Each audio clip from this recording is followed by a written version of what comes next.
वीज नसल्यामुळे रात्रीच्या वेळी अंधार पसरतो, ज्यामुळे लोकांना घरात किंवा बाहेर वावरताना अडचणी येतात. मोबाईल चार्जिंग नसल्यामुळे आपत्कालीन परिस्थितीत संपर्क साधणे कठीण होते. वीज नसल्यामुळे घरातले काम, व्यवसाय आणि शिक्षण यासारख्या दैनंदिन कामावर परिणाम होतो. डोंगराळ भागात वीज नसल्यास रात्रीच्या वेळी वन्यजीव किंवा इतर धोक्यांचा धोका वाढतो.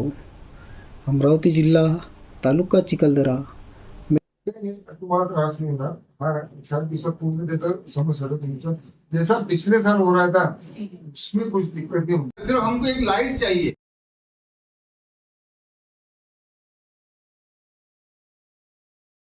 नमस्कार, मेलघाट।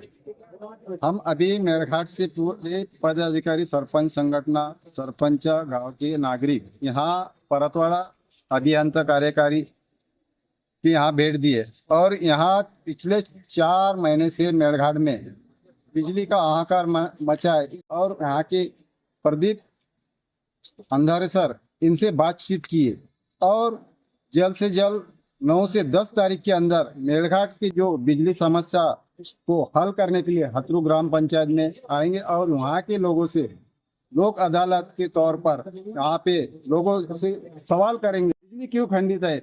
इस मांग को लेकर आज पूरे मेलघाट के जनता आज अभियंता कार्यकारी पर धड़किया और यहाँ के अधिकारी से सीधे सीधे सवाल किया कि मेलघाट क्यों अंधेरे में है, हमारा अधिकार है कि हम छोटी सी लाइट से भी वंचित क्यों है। यहाँ प्रश्न लेकर पूरे आदिवासी यहाँ पर परतवाड़ा ऑफिस में, अचलपुर ऑफिस में धड़क मुहिम के तौर पर आज का मोर्चा यहाँ पर लाए और जनता को लाइट की सुविधा दिए, ऐसा उनसे निवेदन दिए और हमारे आश्वासन पूरे करने का उन्होंने मान्य किया है। मेळघाट तालुक्यातील हथरू गाव आहे आणि या गावालगत काही गावातील सतत 4 महिन्यापासून पूर्णतः वीज बंदच आहे.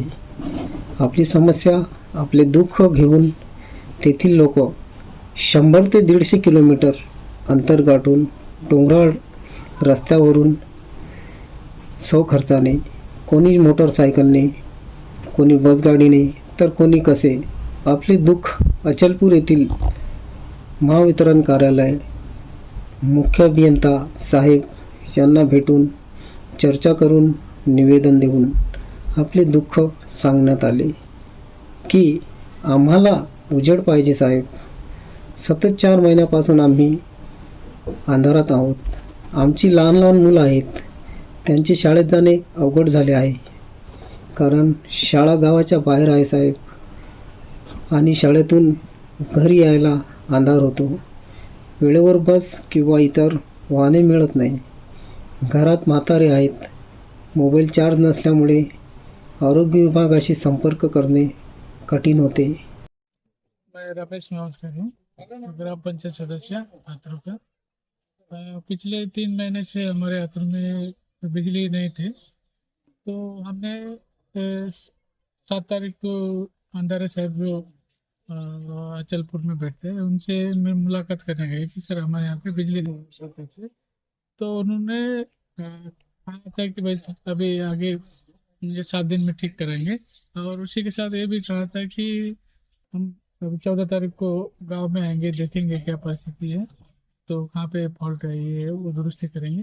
तो उन्होंने आज 15 तारीख है तो एक दिन ही थे लेकिन आए हैं और सब देखे हैं, ऐसा पॉजिटिव चर्चा भी हुई है कि और उन्होंने कहा कि और अच्छा दुरुस्ती करने को जो वायरस फाल्ट है, पोल वगैरह गिरा है तो वो दुरुस्ती करने के लिए और 8 या 10 दिन तो लगेंगे, उसके बाद में कोई ये नहीं आएंगे करके कहा है। अभी आगे के काम चालू है। या समस्येकडे लक्ष देण्यासाठी मी आणि माझा समुदाय अचलपूर मुख्य अभियंता साहेब यांना निवेदन देण्यात आले. ते हथरू गावात वीज सुरू करण्यासाठी